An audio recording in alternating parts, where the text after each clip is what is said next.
Jim, our next question sent to CornyDriveThru@gmail.com from Chris Chamberlain. First of all, I'm a big fan and respect your opinions. I've been listening since 2014, and maybe you guys have been asked this question, answered it, and somehow I missed it. But my question is, if someone asks Jim who is the greatest wrestler of all time, who would he say? I personally think it's Terry Funk and Ric Flair, but I kind of hope Jim would say Flair. Bret Hart came up with a system of judging the greatest based on look, work rate, and promo ability. But Jim, it's Flair, right? What's your opinion? Who's number one? You can't do it. You can, if someone is one of the most experienced and well-researched individuals that has ever studied professional wrestling, then still you go to a pre-film and tape era where you can only surmise by written accounts and photographs of what people did, blah, blah, blah. And you might can narrow it down to eras, but you can't just say so-and-so was the greatest of all time ever at this. Because if you put Ric Flair in Strangler Lewis's place and time, people would have laughed at Ric Flair and Strangler Lewis would have fucking stretched him and sent him on his way. And you'd have never heard of him again. But if you brought Strangler Lewis out in the Charlotte Coliseum and tried to have him work with Ric Flair, the people would have said, what the fuck's going on here? Who was more instrumental? Buddy Rogers, because he was so good, he invented all these heel mannerisms and tactics, or perfected them, and all of the boys in the business copied him and wanted to be like him, and he led to Ray Stevens and the Grahams and the Fargos and Flair and etc. Or Gorgeous George, because even though it was a popular gimmick, not as many people copied it, and it was hotter than Rogers, but for a shorter period of time. And whereas Rogers was a box office attraction until he had to quit 15 years after he became a main event guy because he had a bad heart, Gorgeous George was broke and penniless and still wrestling by the end of the same decade because the gimmick didn't fucking have legs. Is Thesz the greatest because he was consistently the world champion and one of the most important guys in the business because he was real and could convey that? Or was another guy who was a bigger worker and more flamboyant? You can't.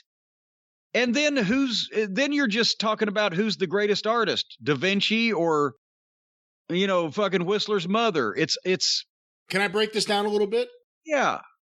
If I had to ask you, Jim, who do you think is the most influential wrestler of all time, but also who is your personal favorite wrestler of all time? Because that's really what it comes down to when you're saying who's the greatest wrestler of all time. Let's look at influence and your personal tastes.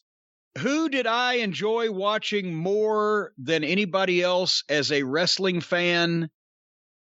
It might be a tie between Lawler and Funk.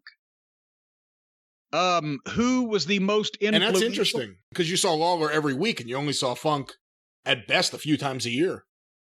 But and especially at that point in time, I mean, during that era of his career, he was still in his prime.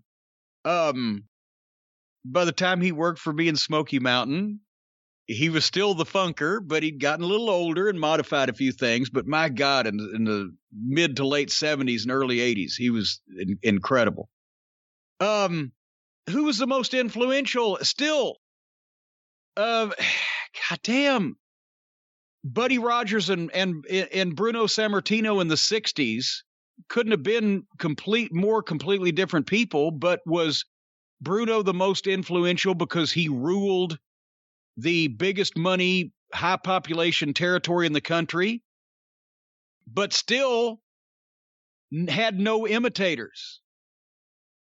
Who tried to imitate? Who tried to be like Bruno? You couldn't. But everybody tried to be David. like... Well, all right. everybody tried to be like Buddy Rogers. And then later, people imitated Flair the same way they imitated Rogers for the same reasons, because he was so cool. But then you had guys that were just as big as, you know, as the guy that everybody imitated, but nobody ever imitated them because they were so unique. And, you know, like I said, Rogers was very influential, but Bruno was one of the major names in the business for 20 years. Was Dusty more influential than Bruno? Because even though Bruno ruled the Northeast, Dusty became a booker, which Bruno never did. Maybe his own territory when he had it in Pittsburgh.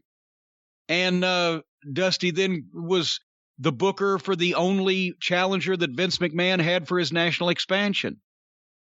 You could argue this all day. It's one of those deals where I cannot answer questions where people ask me to quantify the top 5, top 10, top whatever, because especially as an OCD sufferer, the amount of research alone would be fucking ludicrous, and I'd never be happy with my own answer.